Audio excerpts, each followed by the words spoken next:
인기가 인육을 쓰고 인간으로 살아가기 위해 빚어진 것이 삼라만상인 것이고, 이 삼라만상의 꽃을 피워내야만 하는 게 인간이라, 삼라만상의 꽃은 청기가 지기로 내려질 때 지기의 만물이 꽃피는 것이고, 이 꽃이 활짝 필 때만이 인기가 인간으로서의 삶을 다해 살아가는 것이지, 꽃을 피지 못하고 전쟁의 화염에 버섯구름만 꽃 피운다면 이거는 자멸을 얘기를 하고 멸망을 얘기를 한 것이라, 인기가 인간으로서 그 삶을 다하지 못해 일어나는 현상이 바로 전쟁인 것이죠.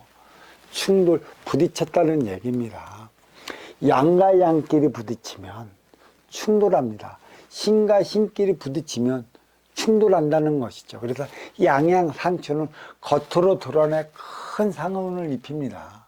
양과 양끼리, 활동의 주체와 활동의 주체끼리의 충돌을 없애기 위해 운용의 주체, 지혜의 에너지, 보이지 않는 빗물질 차원이 필요한 것이고, 활동의 주체는 물건을 모아다 쓰기 위한 것에 있고, 그 운용의 주체는 쓰기 위한 그 쓰임의 행위를 다하기 위한 것에 있는 것이에요. 그래서 이 운용의 주체는 정신량을 마련해 나가는 게 있고, 정신량의 보고의 차원으로 자리한다면, 활동의 주체는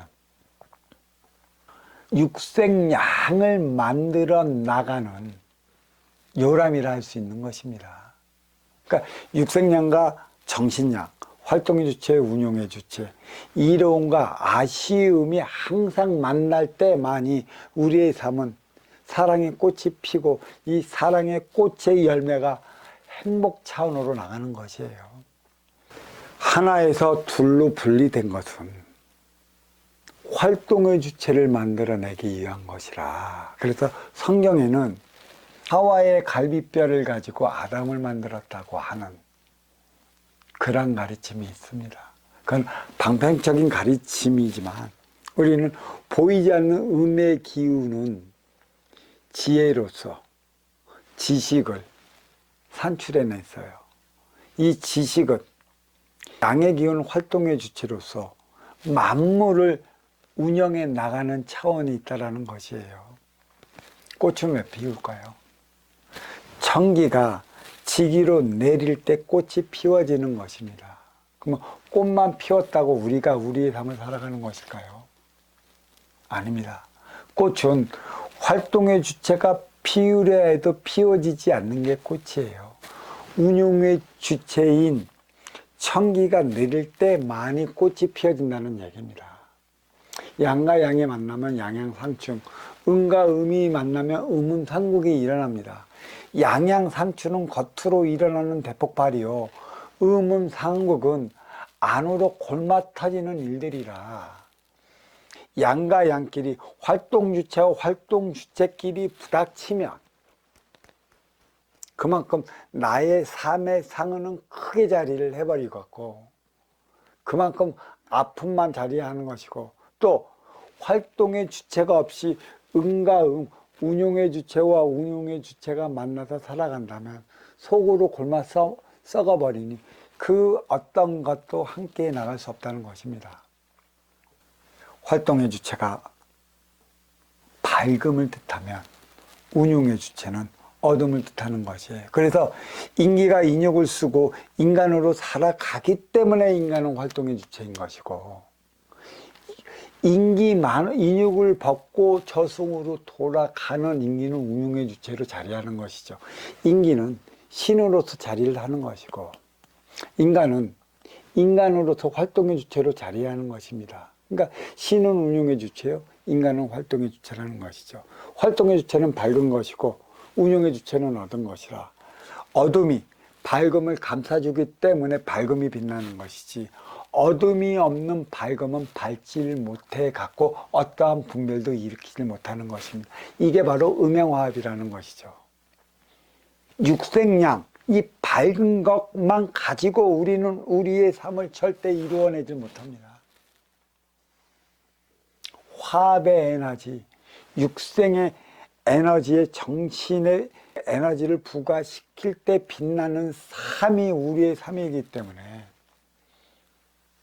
이 지구의 지판대위에 이 음의 기운 물이 흘러나가는 곳은 만물이 꽃피는 거고, 물이 흘러가지 않는 곳은 사막화 현상이 일어나 어떠한 생명체도 살아가지 못하는 것에 있어요.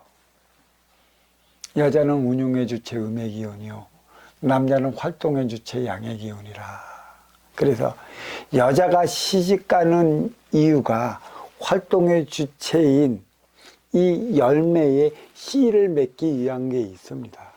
운용의 주체가 찾아가 활동의 주체의 열매에 씨를 맺지 못하면 이 활동의 주체는 활동의 역량을 잊어버거 그 삶을 다하지 못하는 것이죠.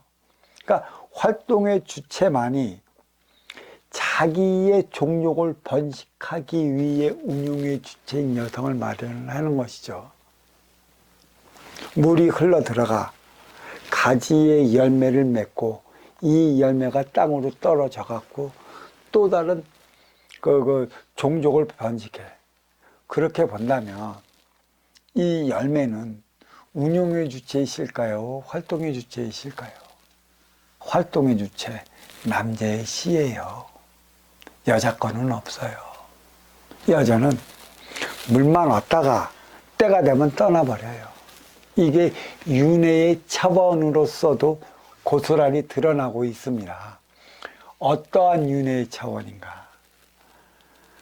물론 결혼을 해서 산다면 죽어서 이 씨는 이 씨 집안에, 박 씨는 박 씨 집안에, 최 씨는 최 씨 집안에 족보에 같이 올라가 있지만 어느 시기에 활동의 주체가 윤회를 하면 이 운용의 주체는 이 씨 집에서 떠납니다.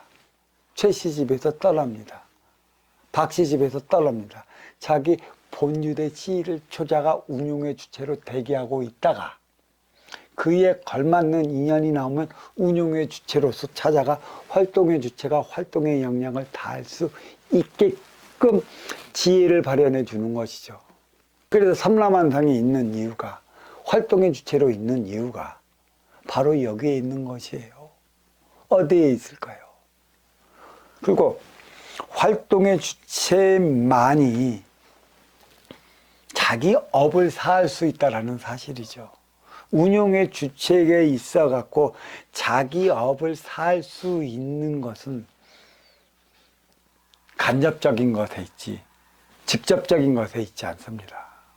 제가 숱한 법문 속에 많은 얘기를 했는데 요 얘기를 하면 좀 이해가 갈 거예요. 천지는 인을 낳았고요, 부모는 자식을 낳습니다. 스승은 제자를 낳아요. 천지와 부모와 스승은 운용의 주체인 것이고, 인간과 자식과 제자는 활동의 주체인 것입니다. 다시 말해, 인간의 세계는 천지예요. 자식의 세계는 부모인 것이고, 제자의 세계는 스승인 것이에요. 다시 또 바꾸어 말한다면, 인간은 천지하기 나름인 것이고, 자식은 부모하기 나름인 것이며, 제자는 스승하기 나름인 것입니다.